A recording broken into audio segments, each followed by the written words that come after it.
गणपतीसाठी तब्बल 6,00,000 कोकणवासियांनी एसटीनं सुखरूप केला प्रवास, परिवहन मंत्री प्रताप सरनाईक यांचं प्रतिपादन. गणपती उत्सवासाठी मुंबई, ठाणे आणि पालघर क्षेत्रातून सुमारे 5,96,000पेक्षा जास्त कोकणवासियांनी एसटीनं सुखरूप प्रवासाचा आनंद घेतलाय. यातून एसटीला सुमारे 23,77,00,000 रुपये उत्पन्न मिळाले. तथापि आपल्या गावी वाड्यावाड्यांवर या लाखो कोकणवासियांना सुखरूप घेऊन जाणारे बहादर चालक, वाहक, यांना मदत करणारे यांत्रिक कर्मचारी आणि मार्गदर्शन करणारे पर्यवेक्षक अधिकारी अभिनंदनास पात्र असल्याचं प्रतिपादन परिवहन मंत्री तथा एसटी महामंडळाचे अध्यक्ष प्रताप सरनाईक यांनी केले.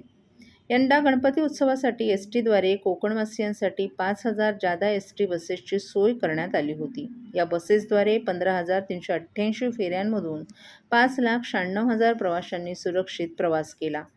अर्थात एसटी महामंडळानं या प्रवाशांची सुरक्षित आणि अपघातविरहित वाहतूक करून एक नवा विक्रम प्रस्थापित केलाय. 23 ऑगस्ट ते 8 सप्टेंबर या काळात चालवलेल्या या वाहतुकीमध्ये एसटी प्रशासनानं सुयोग्य नियोजनाच्या आधारे गेल्या अनेक वर्षातील सर्व विक्रम मोडून काढत यंदा तब्बल 5,000 बसेसद्वारे 5,96,000पेक्षा जास्त प्रवाशांची सुरक्षित वाहतूक केली आहे.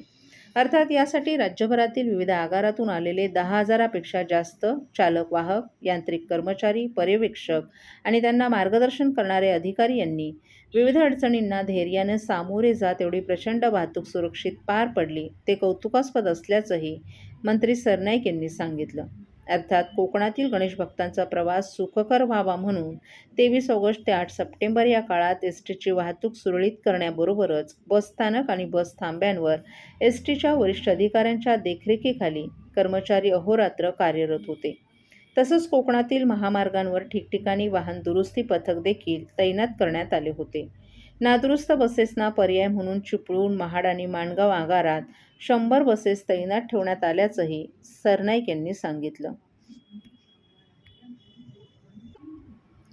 भारतीय जनता पक्षानं निवडणूक आयोगाच्या मदतीने मतचोरी करून सत्ता मिळवली असून त्याचा पर्दाफाश काँग्रेसचे नेते राहुल गांधी यांनी पुराव्यासह केला आहे.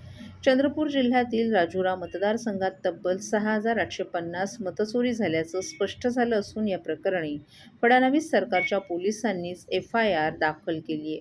त्यामुळे मुख्यमंत्री देवेंद्र फडणवीस यांनी तात्काळ राजीनामा द्यावा अशी मागणी महाराष्ट्र प्रदेश काँग्रेस कमिटीचे अध्यक्ष हर्षवर्धन सपकाळ यांनी ठाण्यात आयोजित पत्रकार परिषदेत केली आहे. याआधी काँग्रेसनं कामठी मतदारसंघातील मतचोरीचा पर्दाफाश केल्याचं सपकाळ यांनी सांगितलं. आता राजुरा मतदारसंघातील घोटाळा उघड झाल्यानं भाजप आणि मोदी सरकारनं लोकशाहीची पायमल्ली केली असल्याचं स्पष्ट झालंय. मुख्य निवडणूक आयुक्त ज्ञानेश कुमार हे यावर स्पष्ट उत्तर न देता भाजपच्या नेत्यांप्रमाणे वागत असल्याचा आरोपही त्यांनी केला. मतचोरी करून भाजप भारताला नेपाळ, श्रीलंका, बांगलादेशच्या मार्गावर नेत आहे असा गंभीर आरोपही सपकाळ यांनी केला. यावेळी GST सुधारणा हा राहुल गांधींच्या दूरदृष्टीचा विजय असल्याचं सांगत काँग्रेस पक्ष 22 सप्टेंबर रोजी राज्यभर पेढे वाटून विजय साजरा करणार असल्याचं त्यांनी सांगितलं. तर केंद्र आणि राज्य सरकारवर टीका करताना त्यांनी शेतकऱ्यांच्या नुकसानीकडे लक्ष वेधलं. सरकारनं शेतकऱ्यांना हेक्टरी 50,000 रुपये मदत द्यावी, जमीन खरडून गेली असल्यास हेक्टरी 5 लाख रुपये नुकसान भरपाई मिळावी, तसंच मोफत बियाणे, खते आणि कर्जमाफी जाहीर करावी अशी मागणी त्यांनी केली. मराठी भाषेविषयी बोलताना सपकाळ यांनी महायुती सरकार तिसरी भाषा लादून मराठीच्या पाठीत खंजीर खुपसत आहे. मराठी ही महाराष्ट्र धर्म आणि संस्कृती आहे. डॉ. नरेंद्र जाधव समितीच्या अहवालानुसार भाषेची सक्ती केली तर काँग्रेस रस्त्यावर उतरून विरोध करेल असा इशाराही त्यांनी दिला. दरम्यान कोकण विभागातील काँग्रेस पदाधिकाऱ्यांची आढावा बैठक ठाण्यात गडकरी रंगायतन येथे पार पडली. या बैठकीत संघटन विस्तार, स्थानिक स्वराज्य निवडणुकांमधील रणनीती आणि आघाडीच्या निर्णयांवर सविस्तर चर्चा झाली. सपकाळ यांनी स्थानिक निवडणुकांबाबत निर्णय स्थानिक नेत्यांनाच घेण्याचा अधिकार देण्यात आला असल्याचंही स्पष्ट केलं. BAMS डॉक्टरांना CCMP कोर्सेस करून ॲलोपॅथीची प्रॅक्टिस करण्यास परवानगी देण्याच्या निर्णयाविरोधात इंडियन मेडिकल असोसिएशनशी संलग्न वैद्यकीय संघटना आक्रमक. इंडियन मेडिकल असोसिएशन आणि संलग्न वैद्यकीय संघटनांनी आता आक्रमक पवित्रा घेतलाय. BMS डॉक्टरांना CCMP कोर्सेस करून ॲलोपॅथीची प्रॅक्टिस करण्यास परवानगी देण्याच्या निर्णयाविरोधात हा विरोध करण्यात आला आहे. आज सकाळी 8 वाजल्यापासून उद्या सकाळी 8 वाजेपर्यंत म्हणजे 24 तास वैद्यकीय सेवा बंद ठेवण्याचा निर्णय घेण्यात आला आहे. यामुळे राज्यातील सर्व खाजगी रुग्णालयांमधील OPD, शस्त्रक्रिया आणि इतर रुग्ण तपासणी सेवा बंद राहतील. मात्र आकस्मिक सेवा यापासून वगळण्यात आल्या आहेत. या बंदमुळे रुग्णांना मोठा त्रास सहन करावा लागेल. सरकारनं हा निर्णय त्वरित मागे न घेतल्यास मुंबई येथे लाँग मार्च काढण्याचा इशाराही देण्यात आलाय. ठाण्यात डॉक्टरांनी आंदोलन पुकारले. डॉक्टरांनी काळ्या फिती बांधून निषेध व्यक्त केलाय.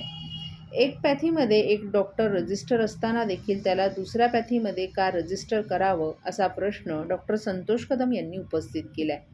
हा निर्णय सखोल अभ्यास न करता घेतला असून यामागे रुग्णांची काळजी आहे की राजकीय कारण हे तपासणं गरजेचं असल्याचंही डॉक्टर कदम यांचं म्हणणं आहे.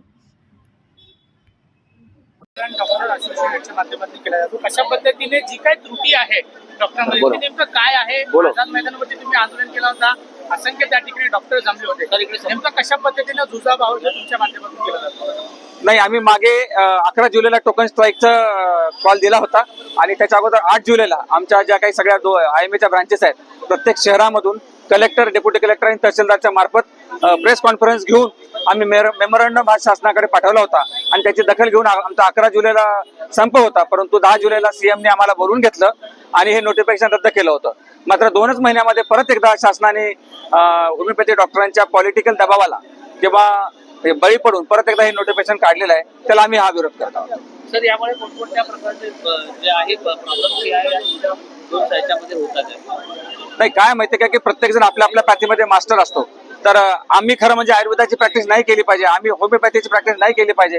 कारण आमची जी मास्टरी आहे ती ॲलोपॅथीची आहे किंवा मॉडर्न मेडिसिनची आहे. आमचं एवढंच म्हणणं आहे की होमिओपॅथीवाल्यांनी त्यांच्या होमिओपॅथीमध्ये प्रॅक्टिस करावी आणि अशा पद्धतीचा कोर्स करून खास करून आमच्या काउन्सिलमध्ये एंट्री करण्याचा प्रयत्न करू नये, जी घटनेने फक्त आणि फक्त MBBS डॉक्टरांसाठीच बनलेली आहे. तर याच्यामुळे कशा प्रकारे पेशंटला देखील त्रास होतो? साधा आहे हो, त्यांनी पूर्ण 4.5 वर्ष होमिओपॅथीसाठी अभ्यास केलेला आहे आणि आता कुठेतरी आठवड्यातून 2 दिवस कोर्स करून 1 वर्षाचा फक्त फार्माकोलॉजीचा कोर्स करून जुजबी कोर्स करून तुम्ही जर औषध द्याल तर पेशंटच्या जीवाला धोका होईल. आम्ही रिगरस अभ्यास करतो. हे MBBSचे जे मुलं असतात ते सगळ्यात वरचा टॉपचा मेरिट असतो आणि त्यांनी 5.5 वर्ष रिगरस अभ्यास करून मॉडर्न मेडिसिनचा कोर्स केलेला असतो, जो जगामध्ये सगळीकडे रेकग्नाइज आहे आणि तेव्हा त्यांना ती ॲलोपॅथीची प्रॅक्टिस मिळते. ते त्यांच्या होमिओपॅथीमध्ये मास्टर आहे तर त्यांनी त्यांच्या होमिओपॅथीचीच प्रॅक्टिस करा. सर्व नागरिकांना आवाहन करण्यात येत आहे की सध्या डासांमार्फत पसरणाऱ्या डेंग्यू या आजाराचा प्रसार रोखण्यासाठी प्रत्येकाने पुढील प्रमाणे कार्यवाही करावी.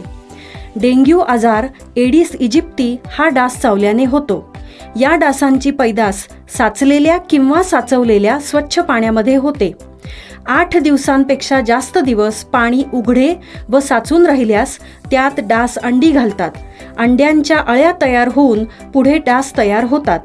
यासाठी आपल्या घरातील पाणीसाठे उदाहरणार्थ बॅरल्स, पिंपे, टाक्या, हौद, रांजणे इत्यादी दर आठवड्याला रिकामे करून घासून पुसून कोरडे करून पुन्हा भरावे.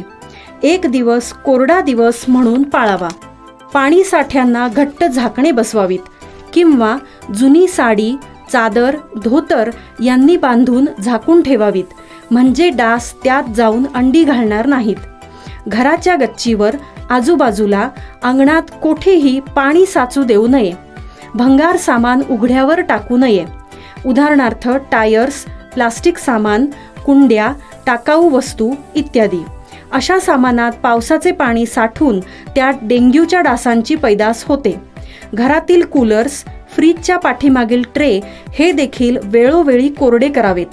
लक्षात ठेवा, नुसत्या फवारणीने डास घनता कमी होत नाही, तर त्यासाठी डास पैदास ठिकाणे नष्ट करणे ही आपल्या सर्वांची जबाबदारी आहे. कोणताही ताप अंगावर न काढता जवळच्या शासकीय रुग्णालयात मोफत औषधोपचार घ्या. अशा प्रकारे नागरिकांनी सहकार्य केल्यास डेंग्यूचा प्रसार रोखणे सहज शक्य आहे.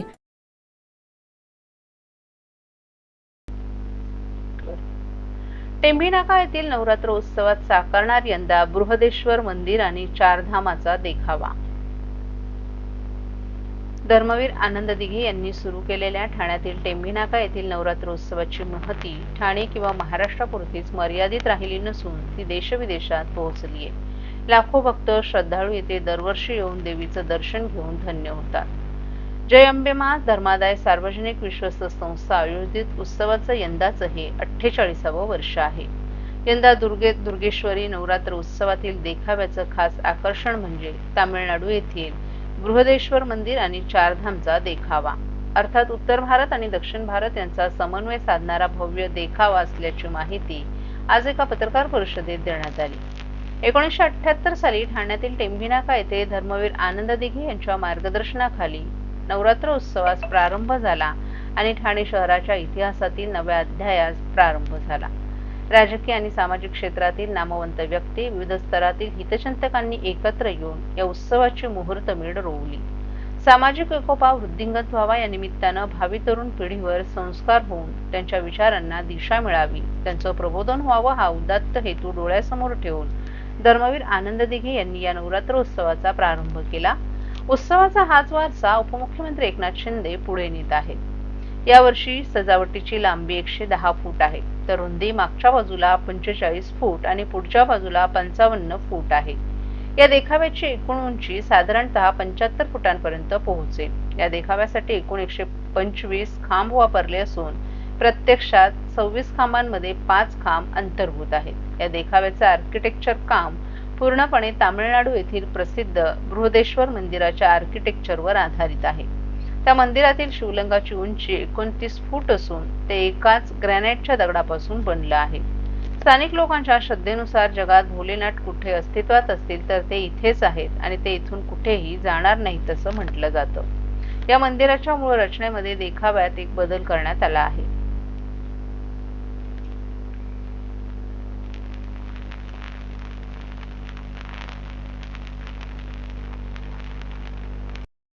दिघे साहेबांनी सुरू केलेल्या देवीचाच मुखवटा आहे, तोच आपल्याला सगळीकडे पाहायला मिळतो।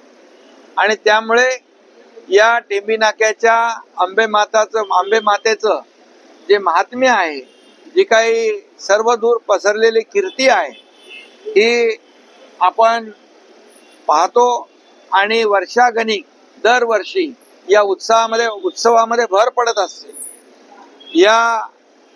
आता यावेळेस चार धाम जे आहेत त्याचं एक संकल्पना डोळ्यासमोर ठेवून हे मंदिर उभं राहतंय। तामिळनाडू मधलं बृहदेश्वर शंकराचं मंदिर या ठिकाणी उभं करण्याचा संकल्पना या ठिकाणी मांडलेली आहे। आणि आमचा अमन विधाते हा कार्यकर्ता आहे आमचा, आणि तो या ठिकाणी त्याच्या मार्गदर्शनाखाली हे सर्व सजावटीचं काम होत आहे। आणि दरवर्षी आपण पाहतो की काही ना काही आपल्या देवी भक्तांसाठी नवीन विषय घेऊन, नवीन मंदिराचं असेल जे काही नवीन विषय आहेत ते धरून, आणि धार्मिक आणि अतिशय लोकांना काही ठिकाणी पोचता येत नाही, चारधाम असेल, आणि मग अशा ठिकाणी टेंभीनाक्याला येऊन त्यांना दर्शनाचा लाभ होतो। आणि म्हणूनच दरवेळेला आपण वेगवेगळ्या सजावटींच्या माध्यमातून टेंभीनाका नवरात्रोत्सव या ठिकाणी अंबे मातेची भक्तिभावाने सेवा करताना आपण पाहतो। खरं म्हणजे हा उत्सव दिघे साहेबांनी 1978 साली सुरू केला आणि त्याचं महात्म्य दरवर्षी वाढत गेलं। आणि अनेक लोक इथं नवस फेडण्यासाठी येतात, म्हणजे नवसाला पावणारी देवी म्हणून देखील या नवरात्रोत्सवाचं, या अंबे मातेचं महात्म्य जे आहे आणि महत्व अधोरेखित झालेलं आहे।